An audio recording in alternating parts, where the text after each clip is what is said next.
اعوذ باللہ من الشیطان الرجیم بسم اللہ الرحمن الرحیم۔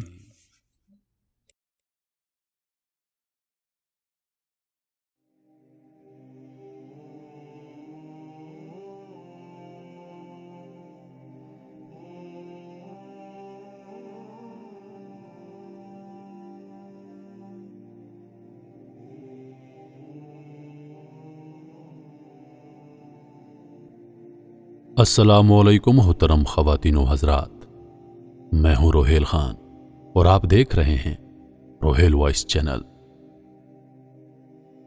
حضرت عیسیٰ علیہ السلام نے جب یہودیوں کے سامنے اپنی نبوت کا اعلان فرمایا تو چونکہ یہودی تورات میں پڑھ چکے تھے کہ حضرت عیسیٰ علیہ السلام ان کے دین کو منسوخ کر دیں گے، اس لیے یہودی آپ کے دشمن ہو گئے، یہاں تک کہ جب حضرت عیسیٰ علیہ السلام نے یہ محسوس فرما لیا کہ یہودی اپنے کفر پر اڑے رہیں گے اور وہ مجھے قتل کر دیں گے، تو ایک دن آپ علیہ السلام نے لوگوں کو مخاطب کر کے فرمایا کہ کون میرے مددگار ہوتے ہیں اللہ کے دین کی طرف۔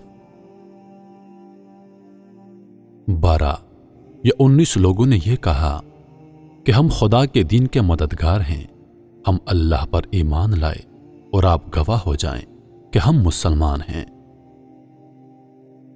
باقی تمام یہودی اپنے کفر پر جمے رہے، یہاں تک کہ جوش عداوت میں ان یہودیوں نے آپ کے قتل کا منصوبہ بنا لیا اور ایک شخص کو یہودیوں نے جس کا نام تطیانوس تھا آپ کے مکان میں آپ کو قتل کر دینے کے لیے بھیجا۔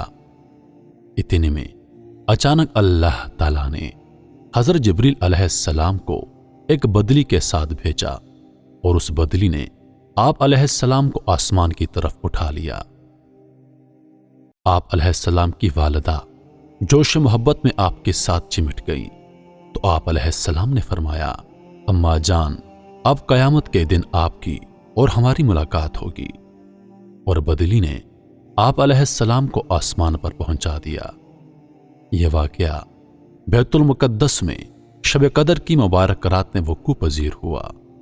اس وقت آپ علیہ السلام کی عمر مبارک 35 یا پھر 25 برس تھی۔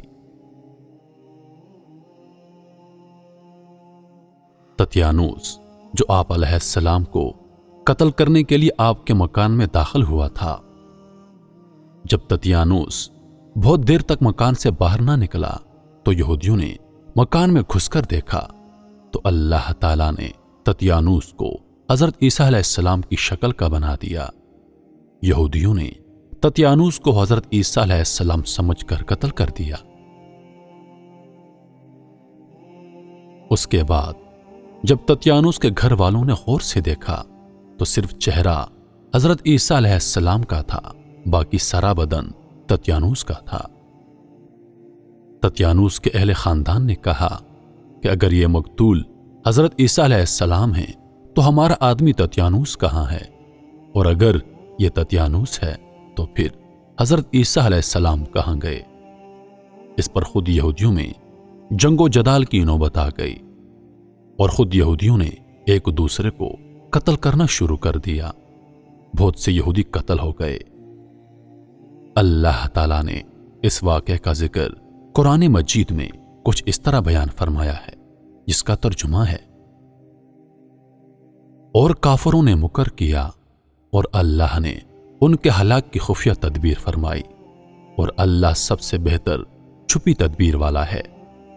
یاد کرو جب اللہ نے فرمایا، اے عیسیٰ، میں تجھے پوری عمر تک پہنچاؤں گا اور تجھے اپنی طرف اٹھا لوں گا اور تجھے کافروں سے پاک کر دوں گا اور تیرے پیروکاروں کو قیامت تک تیرے منکروں پر غلبہ دوں گا، پھر تم سب میری طرف پلٹ کر آؤ گے تو میں تم میں فیصلہ فرما دوں گا جس بات میں جھگڑتے ہو۔ آپ علیہ السلام کے آسمان پر چلے جانے کے بعد حضرت مریم رضی اللہ عنہا نے 6 برس دنیا میں رہ کر وفات پائی۔ بخاری و مسلم کی روایت ہے کہ قریب قیامت کے وقت حضرت عیسیٰ علیہ السلام زمین پر اتریں گے اور نبی آخر الزمان صلی اللہ علیہ وآلہ وسلم کی شریعت پر عمل کریں گے اور دجال اور خنزیر کو قتل کریں گے اور صلیب کو توڑ دیں گے اور 7 برس تک دنیا میں عدل فرما کر وفات پائیں گے اور مدینہ منورہ میں گنبد خضراء کے اندر مدفون ہوں گے۔ اللہ تعالی ارشاد فرماتا ہے، اور بے شک انہوں نے اس کو قتل نہ کیا بلکہ اللہ نے اسے اپنی طرف اٹھا لیا اور اللہ غالب حکمت والا ہے۔ ایک اور جگہ ارشاد باری تعالی ہے، انہوں نے نہ اس کو قتل کیا اور نہ اسے سولی دی بلکہ ان کے لیے اس کی شبیہ کا ایک بنا دیا گیا۔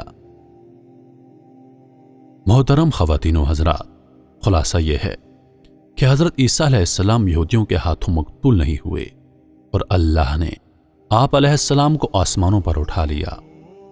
جو یہ عقیدہ رکھے کہ حضرت عیسیٰ علیہ السلام قتل ہو گئے اور سولی پر چڑھائے گئے جیسا کہ نصارہ کا عقیدہ ہے تو وہ شخص کافر ہے، کیونکہ قرآن مجید میں صاف صاف مذکور ہے کہ حضرت عیسیٰ علیہ السلام نہ مقتول ہوئے اور نہ ہی سولی پر لٹکائے گئے۔ محترم خواتین و حضرات، امید کرتا ہوں کہ ویڈیو آپ لوگوں کو پسند آئی ہوگی۔ مزید ایسی ویڈیوز دیکھنے کے لیے ہمارے چینل کو سبسکرائب کریں اور دن کی تازہ ترین اپڈیٹس کے لیے چینل پر موجود گھنٹی کے بٹن کو دبا دیں تاکہ ہماری ہر نئی آنے والی ویڈیو سب سے پہلے آپ تک پہنچے۔ مجھے دیجیے اجازت اس امید کے ساتھ کہ اگلی بار ایک اور ویڈیو لے کر آپ کی خدمت میں حاضر ہوں گا۔ تب تک کے لیے خدا حافظ۔ اللہ پاک آپ سب کا حافظ و نگہبان۔